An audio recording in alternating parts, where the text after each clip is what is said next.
Você pode ainda continuar ofertando, mas a gente precisa também não abusar muito do nosso tempo. Aleluia. A gente sabe que esse culto agora de 9 horas da manhã. Quem ama o culto de 9 horas da manhã, gente? A gente termina o culto 10h30, então um culto um pouco mais curto, mais rápido, mas cheio da palavra, cheio da unção de Deus, cheio de transformação.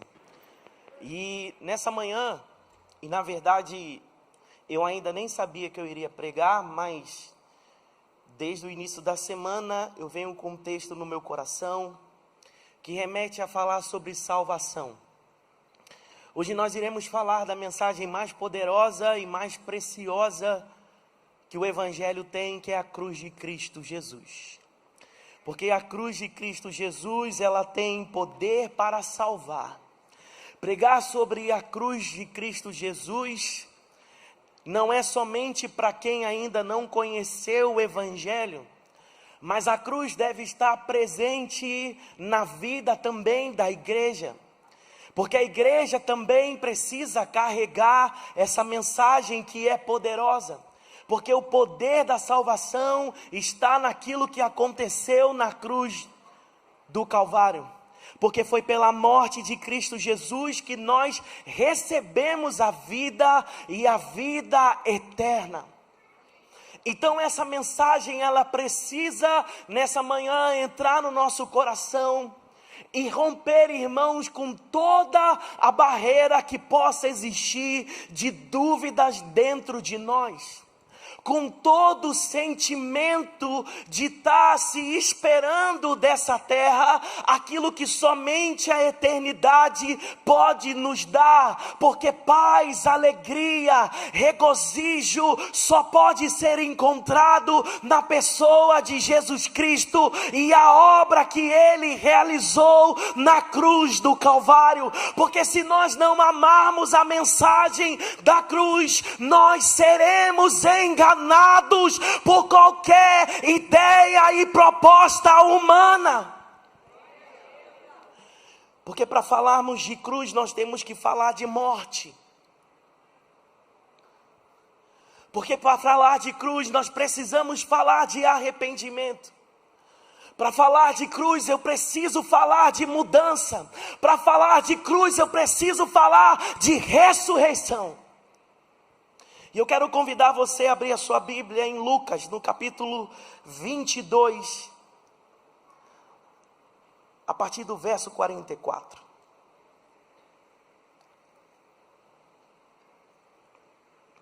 Lucas 22,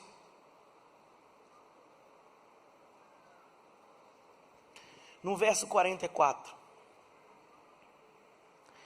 O texto diz assim: E estando em agonia, orava mais intensamente.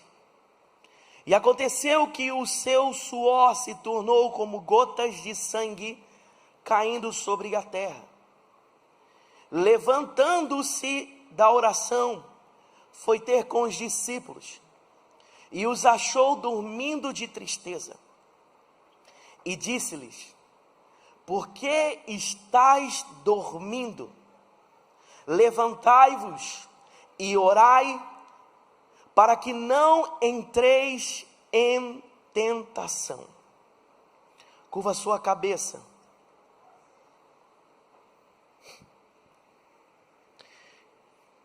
Precioso Jesus, nós oramos nessa manhã a Ti, clamando por Sua presença nesse lugar. Clamando ao Pai para que a mensagem da cruz entre no nosso coração, no nosso entendimento, Senhor. Clamando ao Pai para que famílias aqui venham ser restauradas, vidas venham ser restauradas. Pai, abra o nosso entendimento daquilo que o Senhor fez na cruz do Calvário.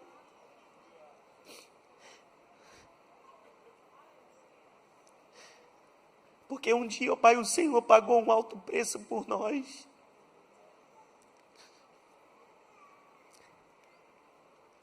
Abra o nosso entendimento, Senhor.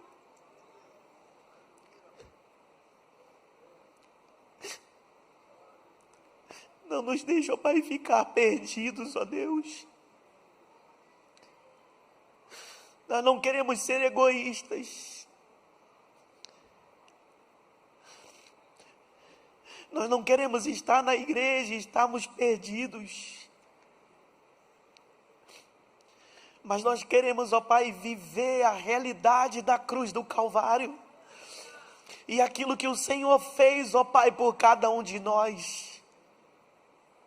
Que essa realidade, ó Pai, do seu amor, da sua graça, do seu favor, alcance os nossos corações, nos tornando parecidos com o Senhor, nos tornando, ó Pai, parecidos com o que o Senhor é, com aquilo que o Senhor tem, nos fazendo, ó Pai, sermos a imagem, a semelhança, ó Pai, do Senhor. Pai, no nome de Jesus, nós oramos para que essa mensagem rasgue esse lugar nessa manhã, rasgue o coração da sua igreja, que precisa novamente falar da cruz do Calvário, falar do poder da mensagem do Evangelho de Cristo Jesus.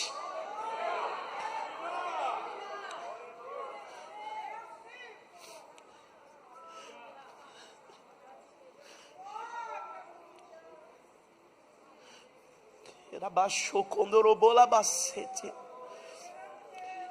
Era baixei cara labalabassote babababachete. Era bacere balabachou quando erebalabacete. Era balabachou quando orobou labacete.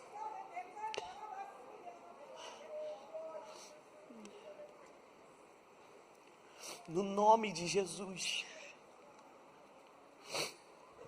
A morte de Cristo não foi planejada por homens. Não foi Satanás quem levou a Jesus para a cruz do Calvário. Não foi a humanidade, o povo, o egoísmo do povo, a falta de reconhecimento do povo que levou Jesus Cristo para a cruz do Calvário. Mas a morte de Cristo foi planejada pelo seu Pai, que é Deus. Em Apocalipse, no capítulo 13, a partir lá do verso 8, vai dizer que o Cordeiro de Deus já havia sido imolado desde a criação do mundo, muito antes de você nascer, muito antes de você vir à existência, muito antes do Senhor criar a humanidade. Jesus Cristo já havia entregado a sua vida em favor de cada um de nós, mesmo antes do nosso pecado, mesmo antes de qualquer erro, mesmo antes de você se arrepender, mesmo antes de você gerar algum tipo de gratidão, Ele entregou a sua vida em favor de todo aquele que nele crê. Porque Jesus Cristo veio com um propósito claro. João 3,16 vai dizer: porque Deus amou o mundo de tal maneira que deu o seu Filho unigênito, não para alguns, mas para todo aquele que nele crê, não pereça, mas tenha a vida eterna. Que amor é esse? Amor que não se pode mensurar ou medir. Amor que foi capaz de abrir mão da sua glória. Amor que foi capaz de abrir mão de tudo que era. Ele se fez homem, veio morar entre nós. E o Senhor está dizendo: eu dei o meu Filho unigênito. Por quê? Porque Ele veio para salvar. Porque Jesus Cristo, Ele é Salvador. E quantos de nós não sabemos o que é salvação?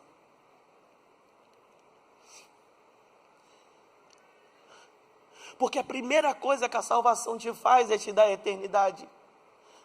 Mas a salvação não é só a eternidade. Porque a Bíblia diz que a eternidade nós vivemos agora. Você já está vivendo a eternidade, porque se você tivesse consciência de eternidade, você já estaria trazendo o céu para a terra, e não estaria esperando chegar no céu, mas já estaria vivendo as realidades do céu na terra, porque você tem acesso a isso. E por não sabermos o que é ser salvo, por não sabermos o que é viver eternamente, nós estamos vivendo pelos bens materiais, nós estamos vivendo pela paz que é passageira, nós estamos vivendo por alegrias momentâneas, e estamos nos esquecendo que o Senhor nos chamou para a eternidade.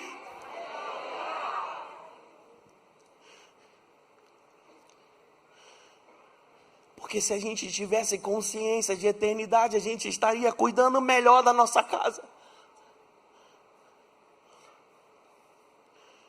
A gente estaria brigando menos.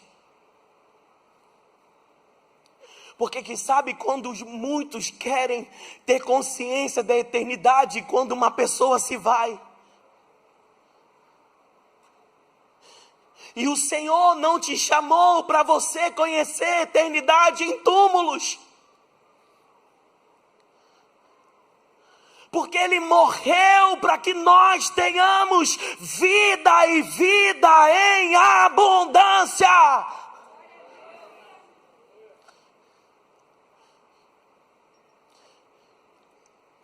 Talvez hoje você fique em silêncio o culto inteiro. Mas eu não estou preocupado com isso.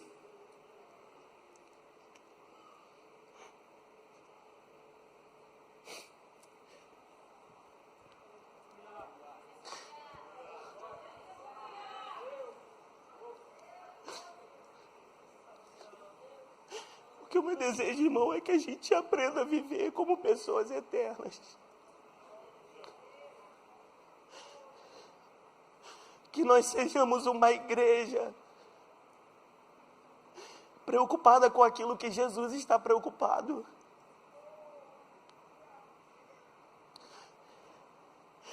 Que sejamos uma igreja que prega a salvação.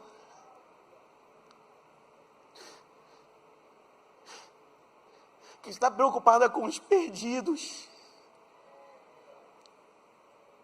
Uma igreja que reconcilia, não que afasta.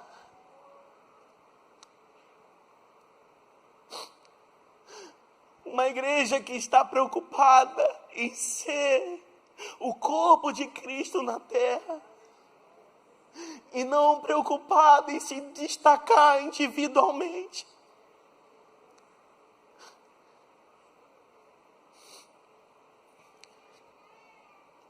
Em Efésios capítulo 2, no verso 8, vai dizer: porque pela graça sois salvo, mediante a fé, e isso não vem de vós, é dom de Deus. A graça de Deus está disponível para salvar todo aquele que nele crê.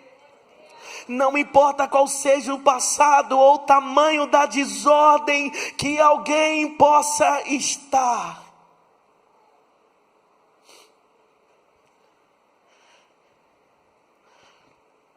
Mas o que aconteceu na cruz do Calvário? O que aconteceu naquele dia? A palavra do Senhor vai nos contar que naquele dia da crucificação, Jesus foi até um jardim novamente. O primeiro relato da Bíblia em Gênesis, no capítulo 1, 2 e 3, é sobre um jardim também, jardim do Éden. Mas foi nesse jardim em que o homem pecou, e trouxe para a humanidade o pecado e uma vida condenada. Mas quando Jesus Cristo vem, ele visita novamente um jardim. Diferente do primeiro jardim onde o homem pecou, chamado Éden, lugar de prazeres, lugar de alegria plena, Jesus Cristo foi para o Getsemane. E nesse jardim que era conhecido como o lagar, aonde as azeitonas são prensadas, Jesus Cristo foi prensado. Lucas, que era um médico, conhecedor dos efeitos humanos que dores pode ocasionar, ele diz que a agonia de Cristo foi tão grande no jardim do Getsemane que o seu suor era como gotas de sangue. O médico conhece e sabe qual é o nível de pavor, de pânico que o corpo precisa para produzir, ao invés de água, produzir sangue como suor. E o que está acontecendo com Jesus no Getsemane? Aquilo que foi dito pelo profeta Isaías, certamente ele levou sobre si toda a nossa angústia, todo o nosso peso, todo o nosso pecado, toda a nossa doença, toda a nossa iniquidade, toda a maldição, ele levou sobre si.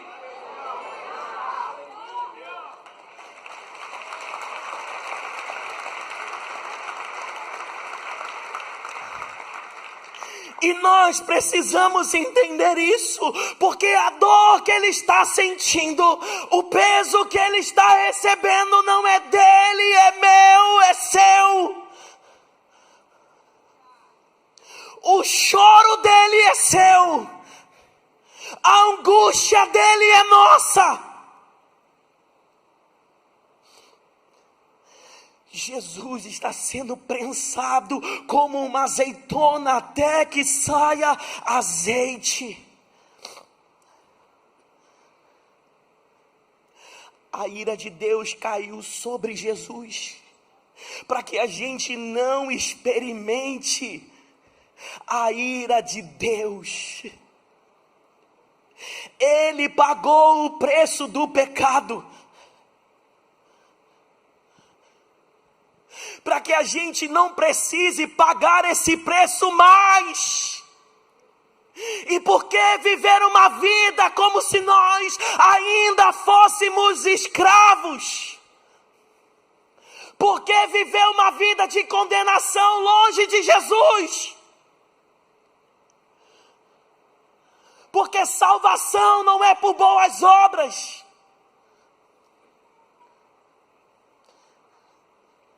A salvação não é porque eu sou bonzinho aqui, que eu estou garantindo salvação. Não, a salvação é para quem crê no nome de Jesus. Mas para isso eu preciso de um primeiro passo: arrependimento. Porque salvação não chega sem arrependimento. Não tem como ser salvo sem se arrepender da vida que nós estamos levando. Não tem salvação sem abandonar o passado. Porque tem gente, irmãos, que acha que Deus aprova o pecado.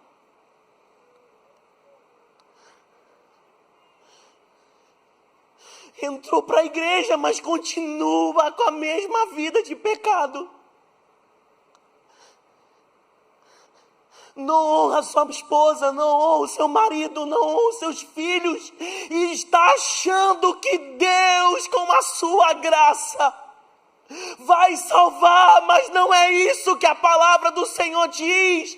É necessário ter arrependimento.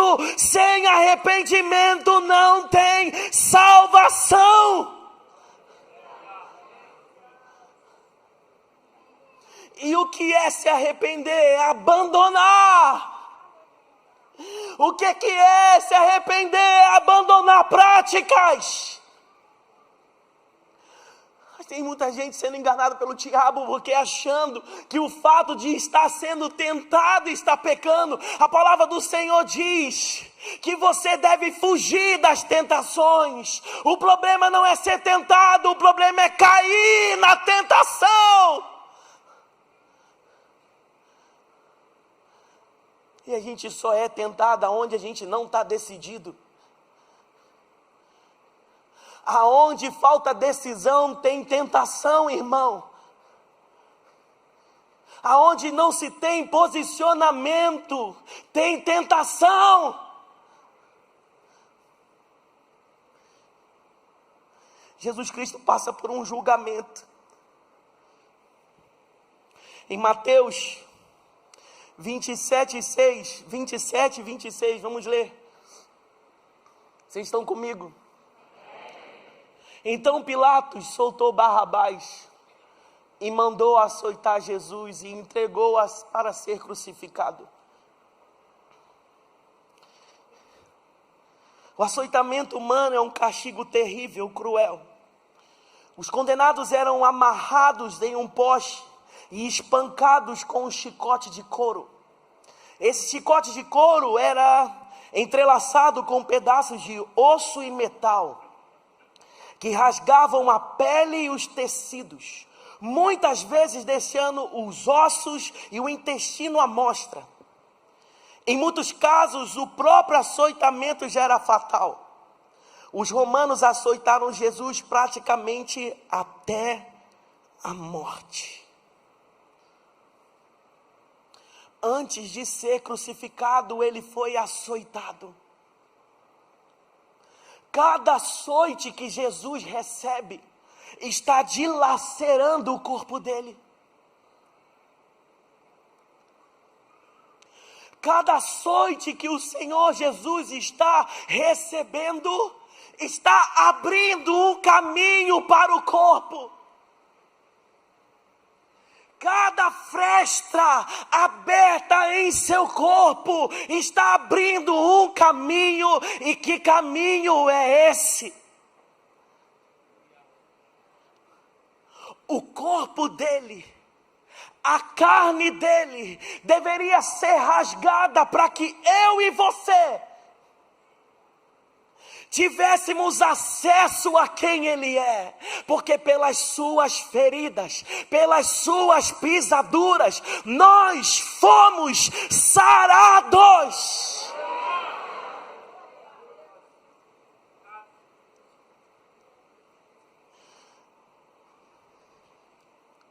Mas em meio a tudo isso, ele permaneceu sem abrir a boca. Injuriado, sem abrir a boca. Blasfemado, sem abrir a boca. Injustiçado, sem abrir a boca. Perseguido, sem abrir a boca. Sendo dilacerado, sem abrir a boca.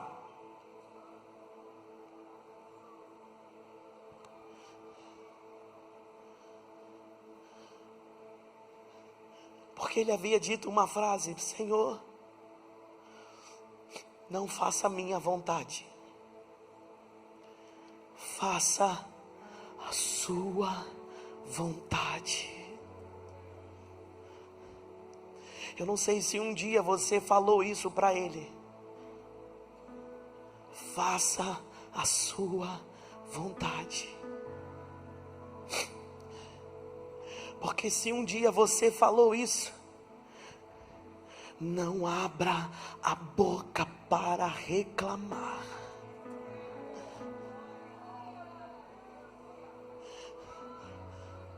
Porque o que você prefere? Continuar reclamando e ele tirar a mão da sua vida?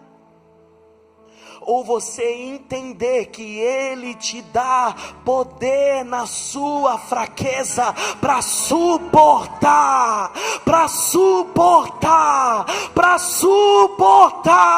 para que você carregue a sua cruz.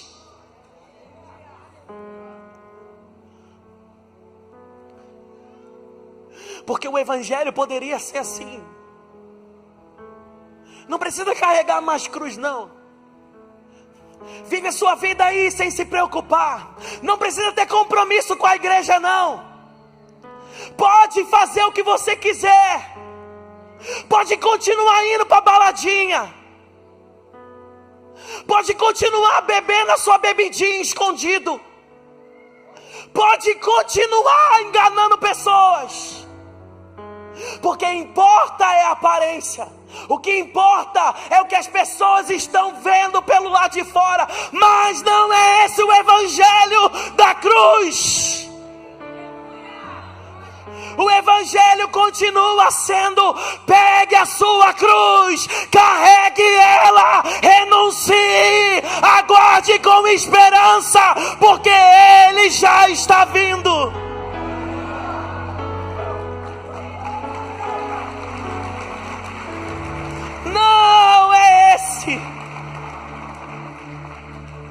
Não é esse o evangelho de faz de contas, mas o evangelho real é um evangelho de renúncias, sem abrir a boca, sem reclamar.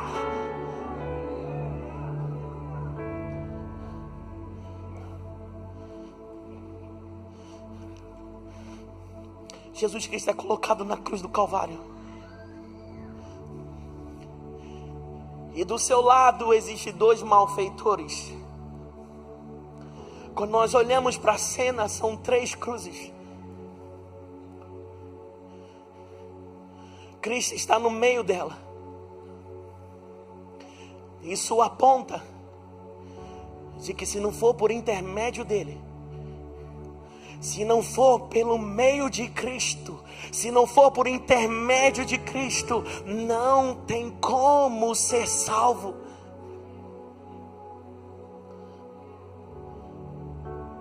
Em Lucas 23, no verso 40, vai dizer assim: respondendo-lhe porém o outro, porque existiam 2 malfeitores, um ficou zombando de Jesus, falando: vai fazer alguma coisa para você se salvar? Não!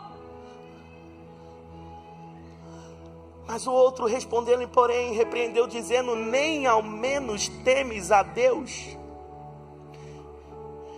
estando sobre igual sentença? Nós na verdade com justiça, porque recebemos o castigo que os nossos atos merecem, mas esse nenhum mal fez. E acrescentou Jesus: lembra-te de mim quando vieres no teu reino. E Jesus respondeu: em verdade te digo, que hoje estarás comigo no paraíso. Um daqueles malfeitores, vendo o silêncio do sofrimento de Jesus, o coração dele se enche de temor, e ele começa a reconhecer o seu pecado. E o que é isso? Arrependimento. Ele começa a dizer: eu mereço estar aqui, mas ele não. Eu mereço a condenação, mas ele não. Para mim, que vivei uma vida de qualquer jeito, eu mereço estar aqui, mas ele não merece estar aqui. Ele reconhece a grandeza de Jesus. E eu quero saber de qual lado você está nessa manhã. Dos que vão continuar a viver uma vida zombando de Cristo?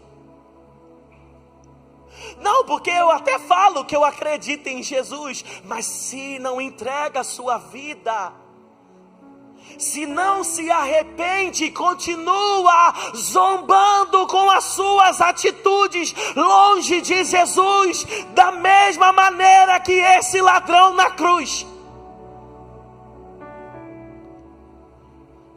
Mas também você pode ser como esse outro,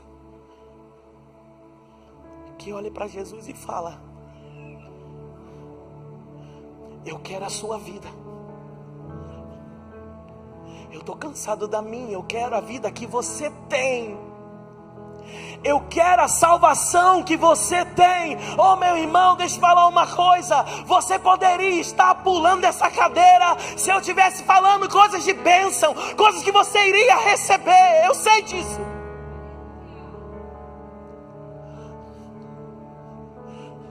Mas essa mensagem é para entrar no seu coração hoje, nessa manhã, para que você, ao se levantar dessa cadeira e ir para sua casa, viver como alguém que tem eternidade dentro de si.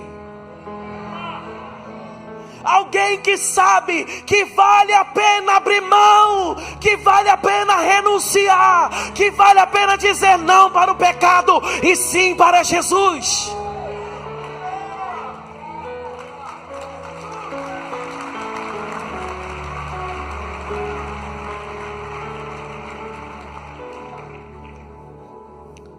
Há mais ou menos 14 anos atrás,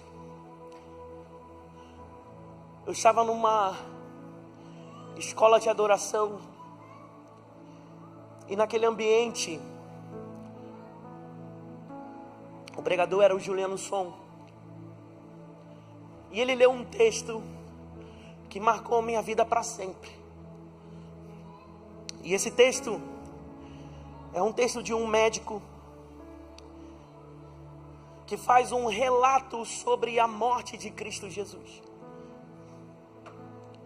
Ele descreve como foi todos os processos que Cristo sofreu na cruz do Calvário. E eu quero ler esse texto junto com você.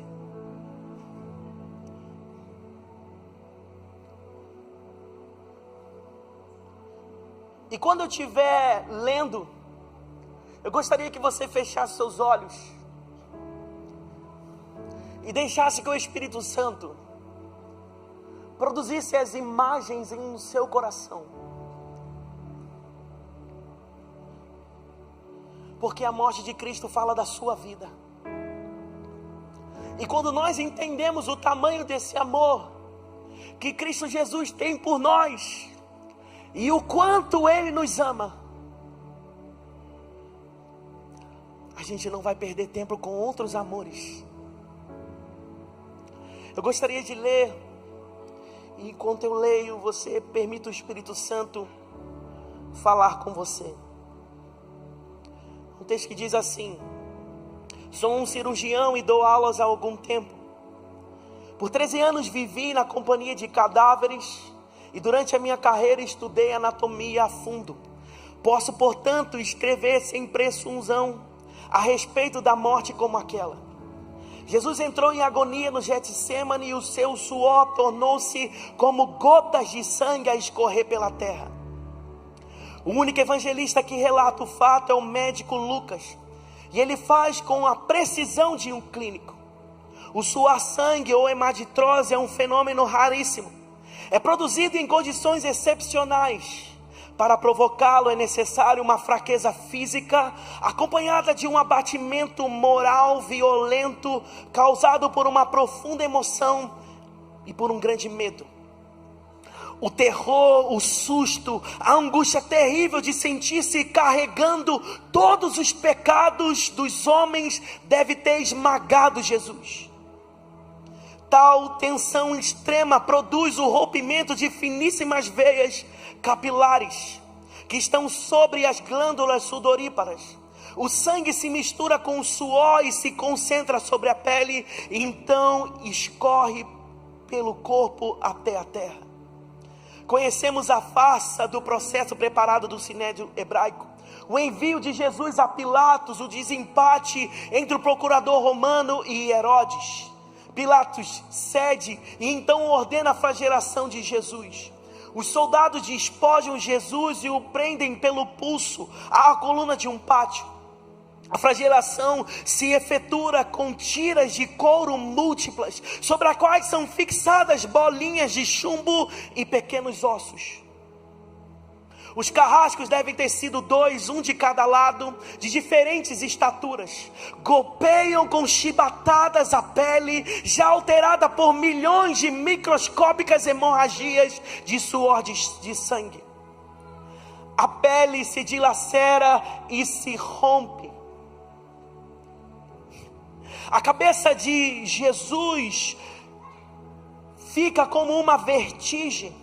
A cada golpe, Jesus reage com um sobressalto de dor. As forças se esvaem, um suor frio lhe impregna a fonte. A sua cabeça gira como uma vertigem de náusea. Calafrios escorrem ao longo das costas. Se não tivesse preso pelos pulsos, cairia em uma poça de sangue. Depois do escárnio da coroação, com longos espinhos, mais duros do que de acácia, os algozes entrelaçaram uma espécie de capacete e aplicam-a sobre a cabeça. Os espinhos penetram o couro cabeludo, fazendo-o sangrar. Pilatos, depois de ter se mostrado aquele homem dilacerado, a multidão feroz o entrega para ser crucificado. Colocam sobre os ombros de Jesus o grande braço horizontal da cruz, que pesa cerca de 50 quilos. A estaca vertical está plantada sobre o Calvário. Jesus caminha com os pés descalços sobre um terreno irregular cheio de pedras. Os soldados puxam com as cordas. O percurso é de cerca de 600 metros. Jesus, fatigado, arrasta o pé após o outro, frequentemente cai sobre os joelhos. Os ombros de Jesus estão cobertos de chagas. Quando ele cai por terra, a viga lhe escapa, escorrega e ele esfola o dorso. Sobre o Calvário tem início a crucificação. Os carrascos despojam o condenado, mas a sua túnica está colada nas chagas e para tirá-la produz uma dor atroz. Quem já tirou uma atadura de gases sobre uma grande ferida percebe do que se trata. Cada fio do tecido adere à carne viva. Ao levantarem a túnica, se laceram as terminações nervosas, postas em descobertos pelas chagas. Os carrascos dão um puxão violento. Há um risco de toda aquela dor provocar uma síncope, mas ainda não é o fim. O sangue começa a escorrer. Jesus é deitado de costas. As suas chagas se incrustam aos pés e os pedregulhos depositam o braço horizontal da cruz. Os algozes tomam as medidas. Com uma broca é feita um furo na madeira para facilitar a penetração dos pregos. Os carrascos pegam um prego, um longo prego pontudo e quadrado, apoiam sobre o pulso de Jesus. Com um golpe certeiro de martelo, o plantam e o rebatem sobre a madeira. Jesus deve ter contraído o rosto assustadoramente. O nervo mediano já foi lesado. Pode-se imaginar aquilo que Jesus deve ter provado. Uma dor lancinante, agudíssima, que se difundiu pelos dedos, se espalhou pelos ombros, atingindo o seu cérebro. A dor mais insuportável que o homem pode provar. Isso poderia produzir em qualquer ser humano uma falta de consciência, mas em Jesus não. O nervo é destruído em uma só parte. A lesão do tronco nervoso permanece em contato com o prego. Quando o corpo for suspenso na cruz, o nervo se esticará fortemente como uma corda de violino esticada. A cada salavanco, cada movimento vibrará, despertando dores dilacerantes. O suplício durará cerca de 3 horas. Mas Jesus Cristo quer falar. Cada vez que o mártir levanta a cabeça, recomeça as pontadas agudas de dor. pregam-lhe os pés. Ao meio-dia Jesus tem sede, não bebeu desde a tarde anterior. Seu corpo é uma máscara de sangue, a sua boca está semi-aberta, e o lábio inferior começa a pender, a garganta está seca, lhe queima, mas ele não pode engolir, e ele tem sede. Um soldado lhe estende sobre a ponta de uma vara uma esponja cheia de uma bebida ácida. Tudo aquilo é uma tortura atroz. Um fenômeno estranho se produz no corpo de Jesus. Os músculos dos braços se enrijecem em uma contração que vai se acentuando. Os deltóides, os bíceps esticados e levantados, os dedos se curvam. Os músculos dos abdômenes se enrijecem em ondas imóveis. Em seguida, entre as costelas, o pescoço e o aparelho respiratório, a respiração se faz cada vez um pouco mais curta. O ar entra com muita dificuldade. Jesus respira com a ápice dos pulmões, tem sede de ar, como um asmático em plena crise. Em seu rosto pálido, pouco a pouco se torna vermelho e depois em um violeta. Jesus é envolvido pela asfixia. Os pulmões cheios de ar não podem esvaziar-se. A fronte está impregnada de suor, os olhos saem para fora de órbita. Mas o que acontece? Lentamente, com esforço sobre-humano, Jesus toma um ponto de apoio sobre o prego dos pés, esforça-se em pequenos golpes para aliviar a tração dos braços. O músculo do tórax se distende, a respiração se torna mais profunda, os pulmões se esvaziam, o rosto recupera a palidez inicial. Por que todo esse esforço?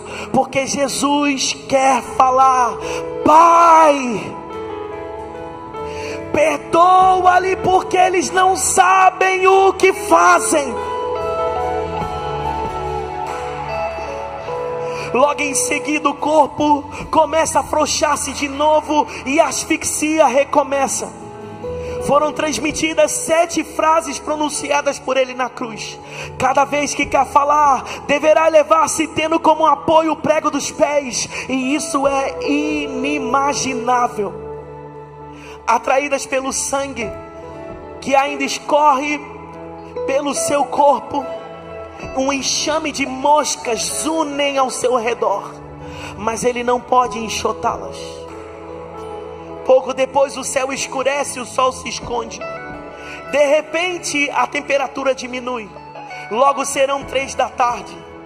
Depois de uma tortura que dura 3 horas, todas as suas dores, a sede, as câimbras, a asfixia, o latejar dos nervos medianos lhe arrancam um lamento: meu Deus, por que me abandonaste?